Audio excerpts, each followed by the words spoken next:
¿Qué es la antropología? Bueno, ahí en el apunte lo tienen. Dice que la antropología, ya lo hemos visto de todas maneras brevemente, el significado en otras clases, se compone de dos palabras en el griego, antropos y logos, ¿sí? Que significa básicamente el estudio del hombre, ¿sí? El discurso del hombre, lo que tiene que ver con el hombre. Es la ciencia que estudia al ser humano de una forma integral, de sus características físicas como animales y de su cultura, que es el rasgo único no biológico. Por supuesto que cuando decimos el estudio del hombre o estudia al ser humano, la antropología no abarca solamente lo físico, ¿sí? Cómo se creó el hombre, su biología, sino abarca también hasta la psicología, todo lo que tiene que ver con el hombre. Y la palabra de Dios nos da luz de ello en muchos de esos aspectos. A ver qué tenemos a continuación. Muy bien. Quería decir también que la antropología se estudia desde, al menos en el mundo, ¿no? Desde dos ángulos, a grosso modo. ¿Cuáles son esos dos ángulos? El de la filosofía humana y el de la Biblia, la palabra de Dios. ¿Qué podemos decir de cada uno, a grosso modo? En cuanto a la filosofía, que no tiene nada que ver con Dios y su palabra. Es más, trata de evitarla de alguna manera y son simplemente filosofías humanas, discursos humanos, conjeturas, que nada tienen que ver con lo que Dios declaró en su palabra. Es concepción de los hombres.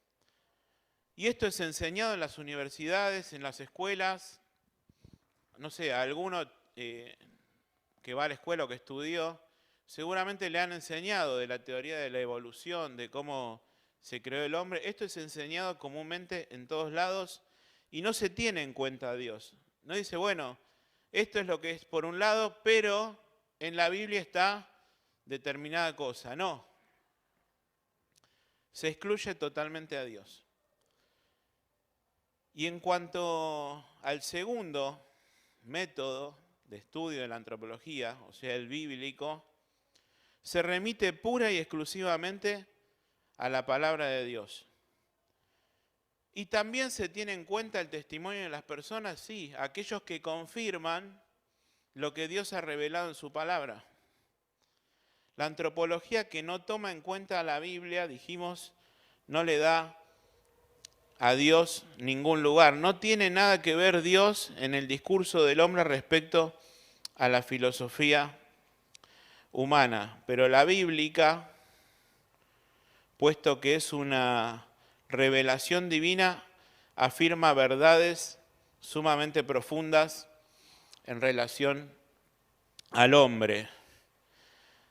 Esta antropología teológica, podríamos decir, lo tienen también esa definición en el apunte, es la rama de la ciencia teológica que trata sobre el hombre. Y qué importante es esto que vamos a decir. Por ejemplo, tanto en su condición original. ¿Cuál es su condición original? La que Dios puso al hombre en su creación en el huerto del Edén y estaba sin pecado. Pero también abarca mucho más, como en su estado caído, después de haber el hombre desobedecido a Dios. Abarca la consideración de la creación del hombre, su condición primitiva, cómo fue creado el hombre. ¿Sí? Lejos de una teoría de la evolución, que ahora vamos a verla, Dios revela en su palabra cómo fue creado el hombre de una manera precisa. La antropología teológica estudia eso. La creación del hombre, su condición primitiva, su prueba y su apostasía, ¿sí? El negar a Dios, su pecado original y sus actuales transgresiones. Si vemos la palabra de Dios desde el Génesis hasta el Apocalipsis, si bien es un libro o un conjunto de libros teológicos que tratan acerca de Dios, que lo que quieren hacer es revelar a Dios a la humanidad, de alguna manera tiene una centralidad del hombre en toda la Escritura. Trata de su pensamiento, de su conducta, de su caída, y vemos a un Dios dispuesto a reconciliar al hombre. Tenemos que partir de la norma, cuando estudiamos este asunto, que todo lo que hay en la palabra de Dios, sea de naturaleza histórica o teológica, es totalmente cierto. Si Dios dice en su palabra que creó al hombre del polvo de la tierra, nosotros por fe entendemos que lo que dice la palabra de Dios es así.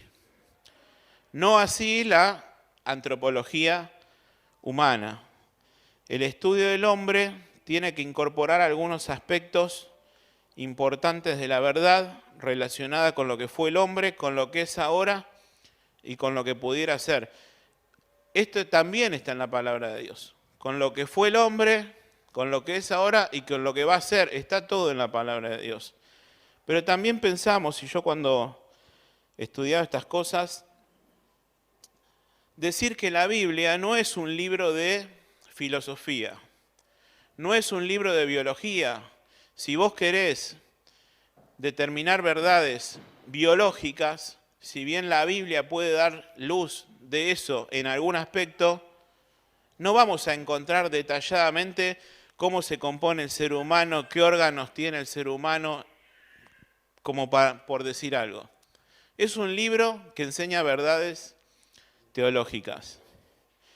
Entonces, partimos de la base que todo lo que dice la palabra de Dios es verdad, y es absolutamente cierto, pero no es un libro de filosofía, no es un libro de biología. ¿Y qué enseña la Biblia? El plan de redención de la humanidad.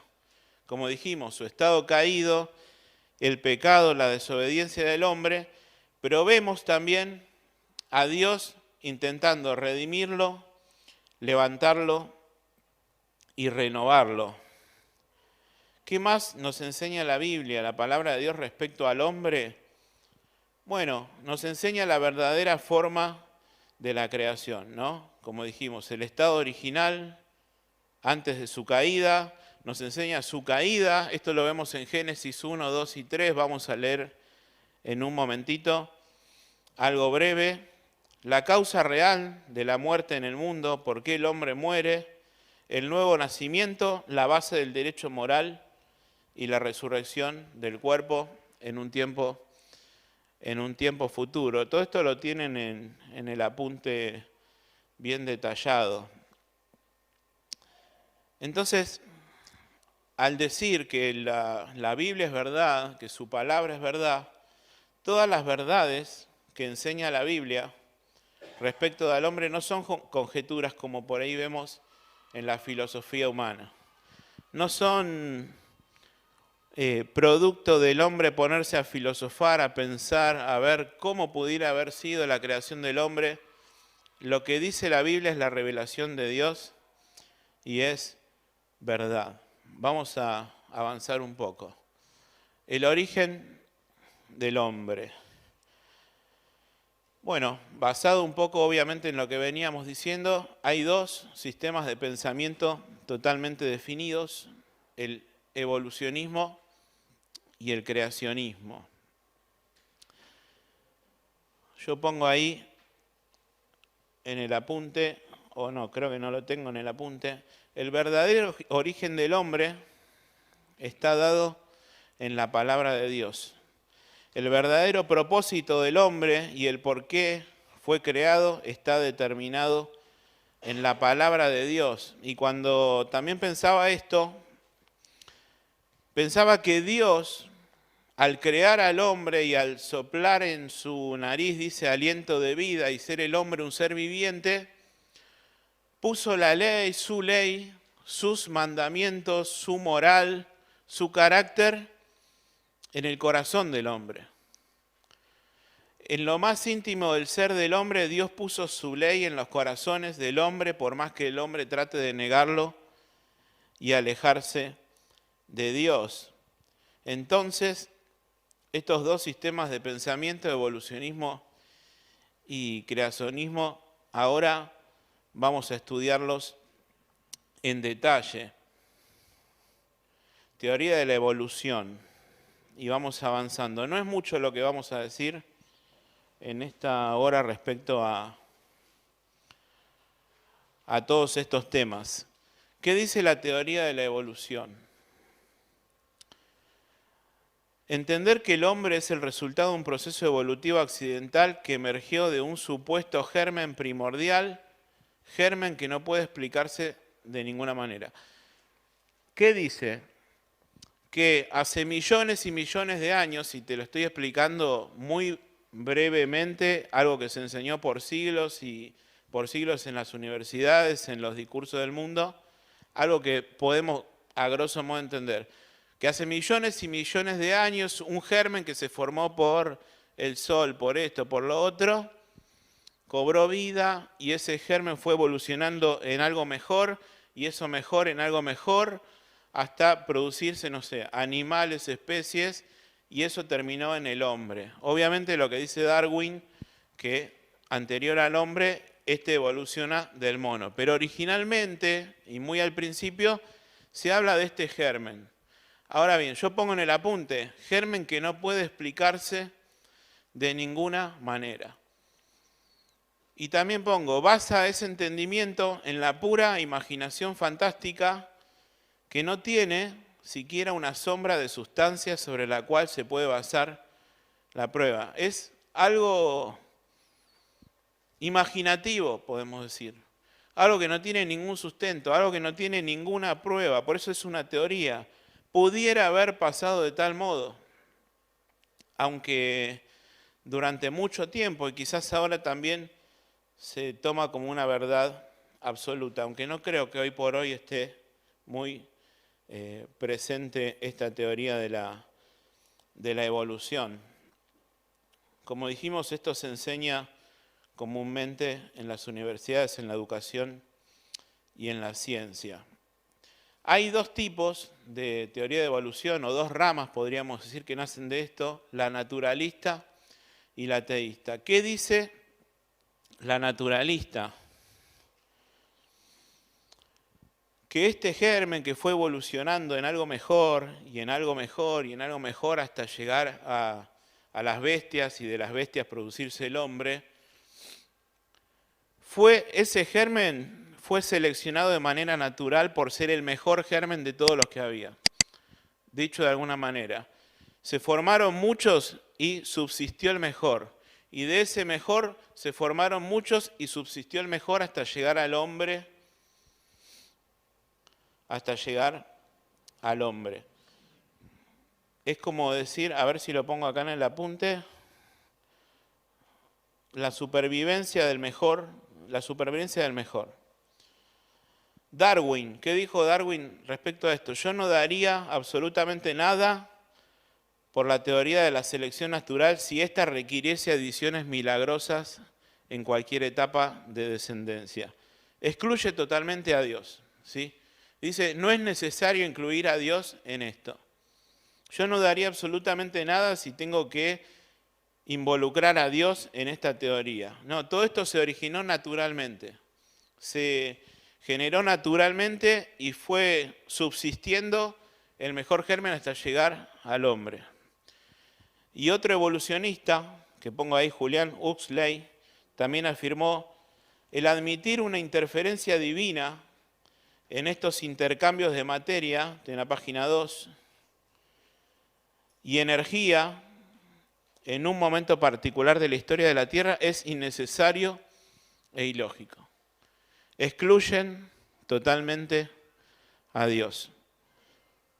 Con relación al origen del hombre, la evolución enseña que éste evolucionó a través de largos periodos de tiempo, por eso hablamos de millones y millones de años, por la acción de mutaciones y selección natural de formas más simples, simplemente gérmenes, hasta formas más complejas.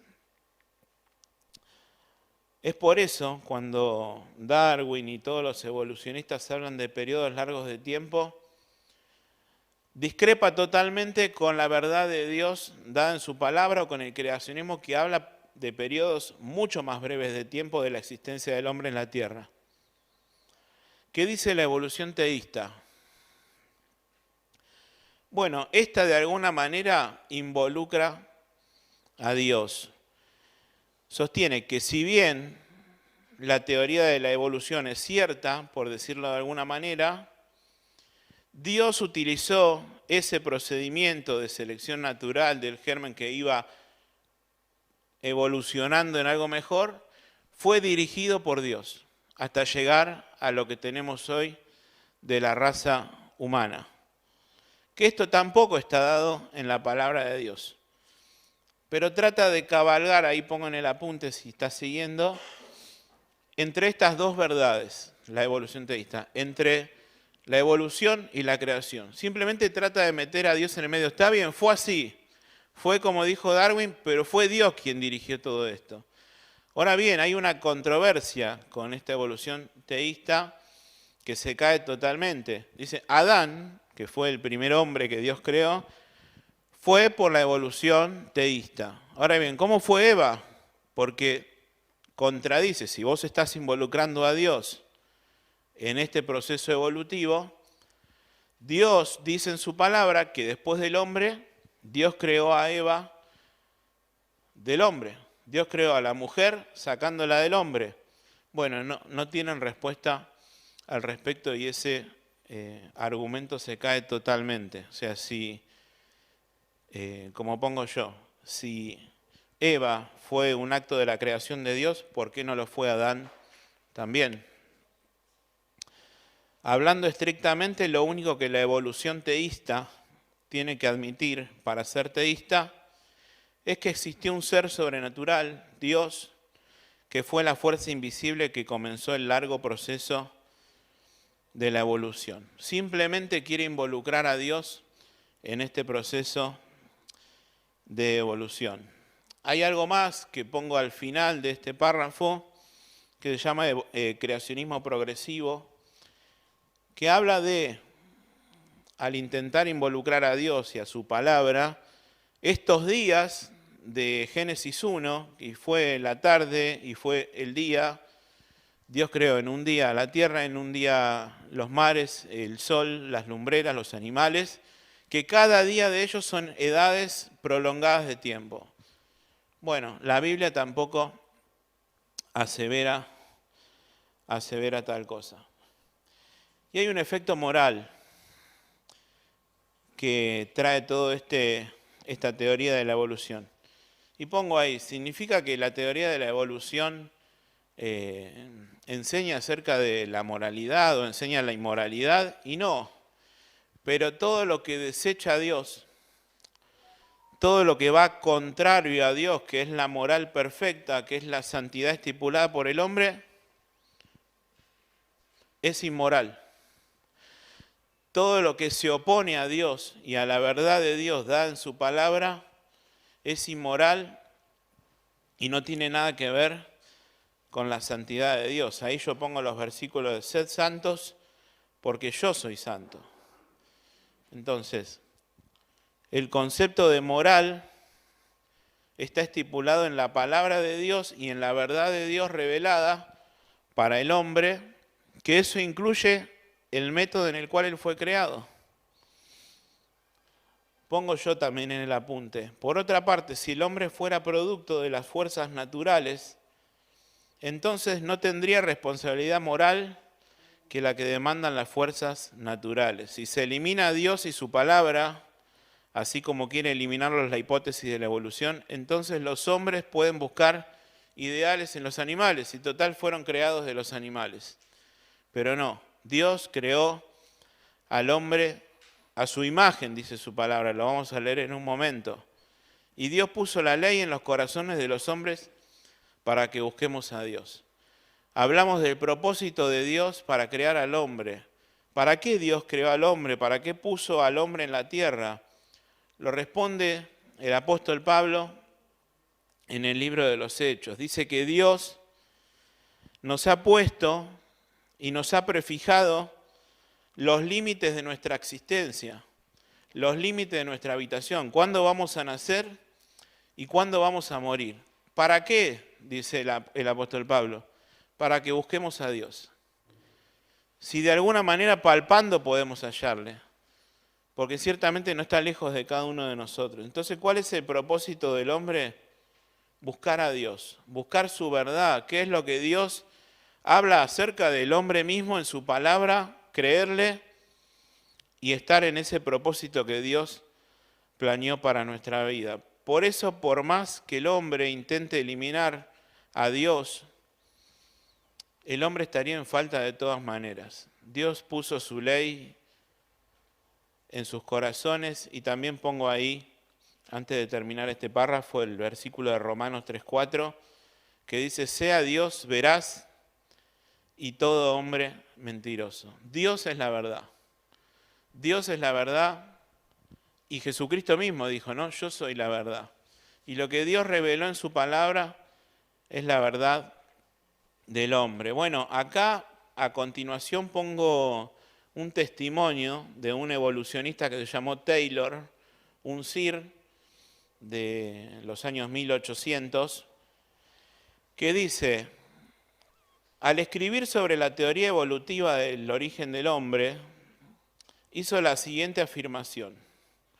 En una forma u otra, la teoría del origen humano se ha vuelto en nuestro tiempo parte de una estructura aceptada de la zoología, sino como una verdad demostrable. Ellos estaban totalmente convencidos que no tenían ningún rival.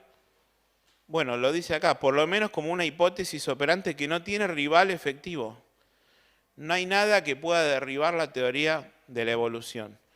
Cuando este Sir Taylor hizo esta declaración en 1910 tenía ya 78 años de edad. Su memoria hubiera podido hacerlo volver al tiempo cuando se creía que el hombre había venido al mundo como resultado de una creación especial, o sea, volver a la palabra de Dios, unos 4000 años antes del nacimiento de Cristo, y que no tenía parentesco con otros seres vivos, que no había descendido del mono. Él tenía 27 años de edad cuando se publicó El origen de las especies de Darwin en 1859. Hacia finales del siglo XIX, él ya había visto a muchos hombres que ocupaban las sillas rectorales de las universidades del mundo plenamente convencidos de que la evolución era cierta. Cuando él murió en 1917, a los 85 años, ya había visto otra generación de investigadores que se había desarrollado y que después de aplicar las enseñanzas de Darwin a todos los aspectos del mundo del hombre, a su cuerpo, a su mente, a su cultura, permanecieron convencidos de que como hipótesis operante la evolución no tenía rival. Dios creó al hombre a su imagen, y me gusta, por eso lo dejé. Algunos hombres evidentemente prefieren la imagen del simio, del mono, pero hay todavía algunos que prefieren la imagen de Dios. Y cuando leemos esto, nos tenemos que poner a pensar, ¿no? ¿A qué le damos lugar? ¿A la palabra de Dios o a la palabra de los hombres? ¿A simplemente un pensamiento humano, una hipótesis, una teoría, una conjetura que no tiene absolutamente ninguna prueba, que fue estipulada por un hombre que murió y fue traspasada a otros? ¿O por la palabra de Dios, que permanece para siempre? Y dice el Señor Jesucristo en su palabra, todo este mundo pasará, pero a mi palabra no pasará. Séquese la hierba y la flor, pero la palabra del Señor permanece para siempre. Entonces, ¿a qué le estamos dando lugar? ¿A lo que puede decir un hombre? ¿A lo que dice el Señor, el Creador de todas las cosas? Bueno, la revelación, como dijimos, ¿no? Lo que el Señor reveló en su palabra. ¿Qué dice la revelación o lo que llamamos el creacionismo, ¿no? Si bien hay muchas facetas también del creacionismo, no las vamos a ver, muchas ramas del creacionismo. Como base de su palabra es la palabra de Dios. Es lo que enseñó la palabra de Dios acerca de la creación del hombre. La Biblia enseña que Dios creó al primer hombre, a su imagen del pueblo de la tierra y que le implantó su propio aliento de vida. Vamos a leerlo, Génesis 1, 27.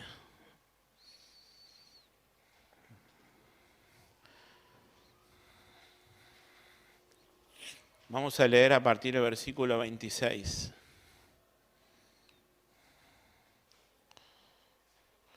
Podemos decir acerca de la creación de Dios que la creación fue planeada por Dios. La creación del hombre fue planeada por Dios. Versículo 26 dice, entonces dijo Dios, hagamos al hombre a nuestra imagen, conforme a nuestra semejanza. ¿Qué es eso de a imagen y semejanza de Dios? Lo vamos a ver en los próximos domingos. Y señoré en los peces del mar, en las aves de los cielos, en las bestias, y en toda la tierra, y en todo animal que se arrastra sobre la tierra. Y dice Dios en su palabra, y creó Dios al hombre a su imagen, a imagen de Dios lo creó, varón y hembra los creó. Fíjate que dice 3 veces que Dios creó al hombre en un solo versículo. Lo leemos de nuevo. Y creó Dios al hombre a su imagen. A imagen de Dios los creó, por segunda vez, varón y hembra los creó. Como que Dios quisiera aseverar repetidamente que fue Él quien creó al hombre. Esta es la base del creacionismo y de la palabra de Dios, ¿no? Que fue Él quien creó al hombre. Entonces, la creación fue planeada por Dios. En segundo lugar, fue directa, inmediata. No se trató de un proceso evolutivo. No fue producto de millones y millones de años que se trató de un germen especial que cobró vida y terminó en... No, fue directa e inmediata. Dijo, hagamos al hombre y Dios creó al hombre. Pongo en el apunte alguno que relacionara al hombre con alguna forma bruta subhumana, no humana o prehumana. No abarcó ese proceso evolucionario. Por el contrario, corrobora el hecho de la creación especial empleando materiales inorgánicos. Dios creó al hombre del polvo de la tierra, sopló en él aliento de vida y fue el hombre un ser viviente. Abarcó 2 facetas. Primero creó al hombre y después creó a la mujer. Si no vamos a detenernos demasiado en esto. No lo leen ahí, pero lo tenemos en el apunte. Está bueno el hecho de este cuadro que les puse en el apunte, el de comparar Génesis 1 y Génesis 2. Algunos dicen que se contradicen, pero por medio de este cuadro que hice, podemos más o menos detallarlo. Génesis 1 es un retrato general. Léelo en tu casa, no tenemos el tiempo de leerlo. Es un relato general de cómo Dios ejecutó la creación. Génesis 2, un relato detallado, bien cómo hizo el hombre, formó al hombre del polvo de la tierra, después dice, no se halló ayuda idónea para Adán, Dios hizo caer sueños sobre Adán, ahí él durmió y creó a la mujer de su costilla, ¿no? Léelo en tu casa, Génesis 1 y 2. Génesis 1, hombre y mujer son igualmente creación de Dios, lo acabamos de leer. Pero en Génesis 2 nos especifica más claramente que primero fue el hombre y luego fue la mujer. Génesis 1, el hombre participa de la existencia animal. Sin embargo, en un sentido especial fue hecho a semejanza de Dios. No dice que los animales fueron a imagen de Dios, lo dice solamente del hombre. Génesis 2 se declara detalladamente que el hombre y la mujer son semejantes en aspecto físico por haber sido hechos el hombre directamente y la mujer indirectamente del polvo de la tierra. Génesis 1 es un aspecto cósmico, o sea, general de la creación, y Génesis 2, aspecto fisiológico. Génesis 1, relato general de la creación del hombre, de la raza del hombre ideal. Génesis 2, un relato de la producción del hombre real, del Adán histórico, de lo que fue el hombre a lo largo de su historia. Génesis 1 habla del mandato creador que puso al hombre en existencia. Creamos al hombre, creemos al hombre. Génesis 2 del proceso por medio del cual Dios formó al hombre. ¿Sí? No se contradicen en uno del otro. Uno es algo más general y otro cómo Dios lo hizo. El último ítem, Génesis 1, se refiere al hombre como cabeza de todas las criaturas, señoreador de la tierra y de ellas. Y Génesis 2 habla del hogar que Dios le proveyó al hombre, a la obra que Dios le encomendó, a las relaciones formadas por el hombre y finalmente a la ley moral según la cual se iba a regir su comunión con Dios. En el capítulo 2 está el propósito de Dios, dice, bueno, fructificad, de todos los árboles del huerto pueden comer, pero del árbol de la ciencia del bien y del mal no comerán, porque el día que comen morirán. Avanzamos.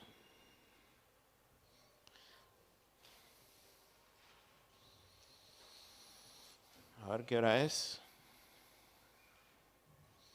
Muy bien.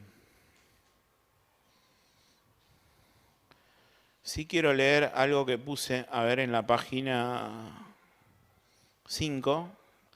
Lo que pasa es que yo tengo otro. Antes de donde dice cuando se originó el hombre. Según la primera narración, la creación del hombre está estrechamente relacionada con la de los animales, los cuales son en 3 clases. Pero en el segundo relato solo se dice de estos animales que Dios los hizo según su clase, pero cuando crea al hombre, se dice 3 veces en un solo versículo que Dios los creó. Esto ya lo habíamos dicho, ¿no? Este gran hincapié se hace inmediatamente después de la declaración solemne y formal de que Dios tenía el propósito de crear al hombre. Hagamos al hombre a nuestra imagen. La repetición insistente se ve otra vez en el hecho de que se nos dice 3 veces que el hombre fue hecho a imagen de Dios.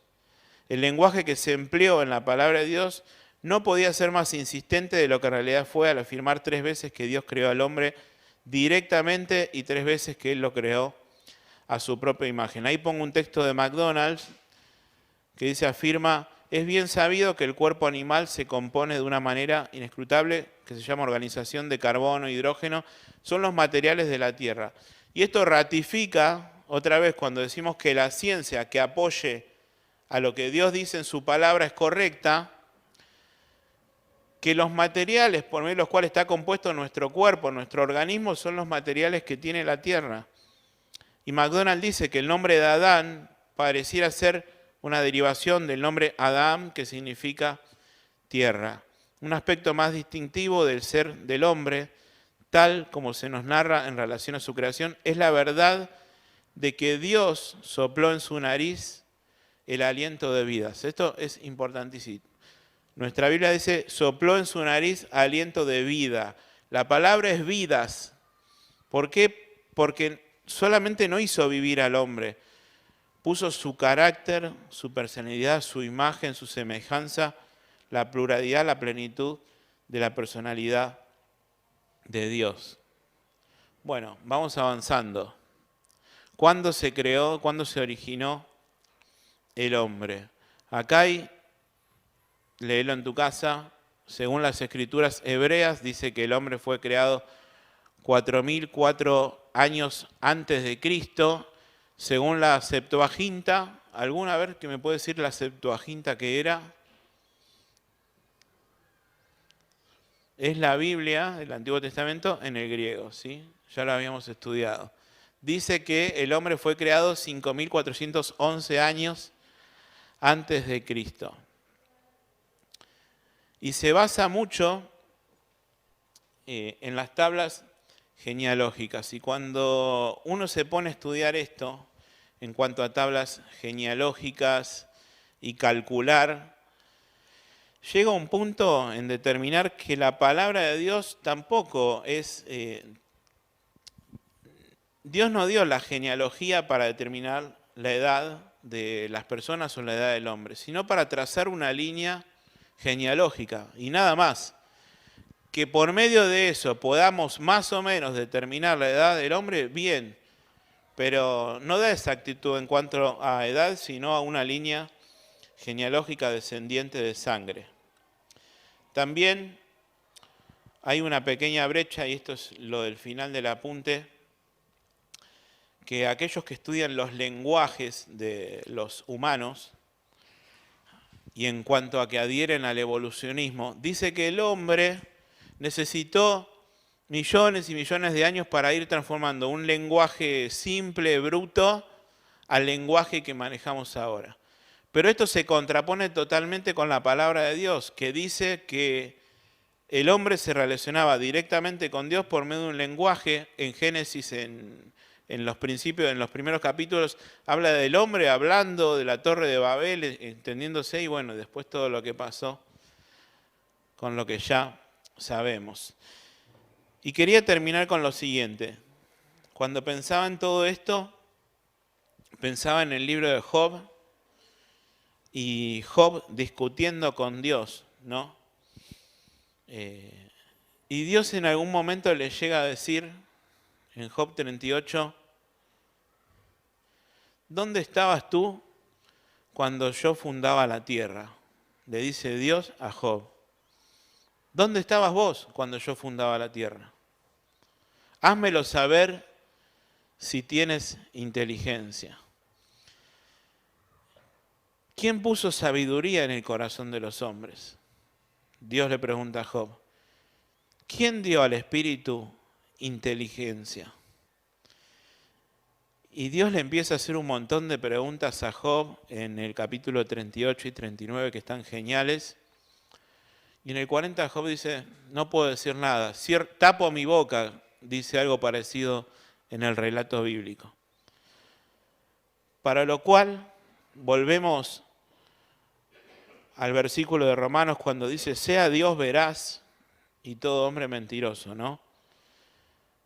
Remitirnos a quienes somos, que si bien somos especial tesoro para Dios, y Dios dice en su palabra que su alegría es con los hijos de los hombres.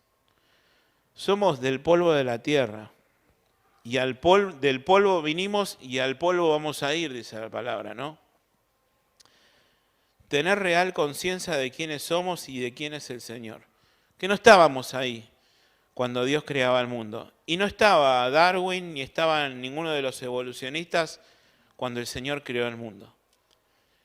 Y admirar a Dios, y admirar a su creación, y saber que en todo lo maravilloso que Dios creó el hombre con un propósito, de buscarle a Él, que el hombre se desvió, que el hombre desobedeció a Dios, pero aún así tenemos a Dios con un plan eterno de salvación para el hombre, porque Dios ama al hombre. Y quiso incluirnos a cada uno de nosotros, para que busquemos a Dios, dice, si de alguna manera palpando puedan hallarle, porque estamos ciegos por nuestros pecados. Pero Dios ahí, Dios buscándonos, llamándonos, hablándonos para que nos volvamos a Él. Dice la palabra de Dios, deje el hombre inicuo sus caminos, el hombre perverso sus pensamientos y vuélvase a Dios, el cual tendrá de él misericordia, el cual será amplio en perdonar.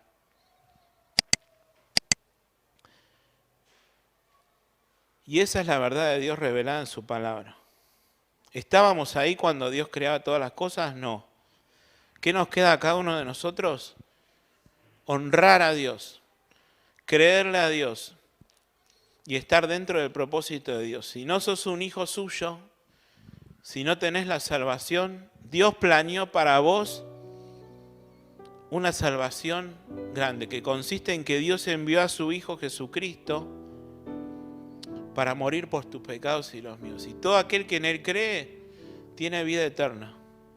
Todo aquel que cree en Jesucristo tiene vida eterna. A pesar de que el hombre se desvió una y otra vez, y vos y yo, Dios quiere ser hoy un Salvador que quiere darte la vida eterna y quiere perdonar todos tus pecados.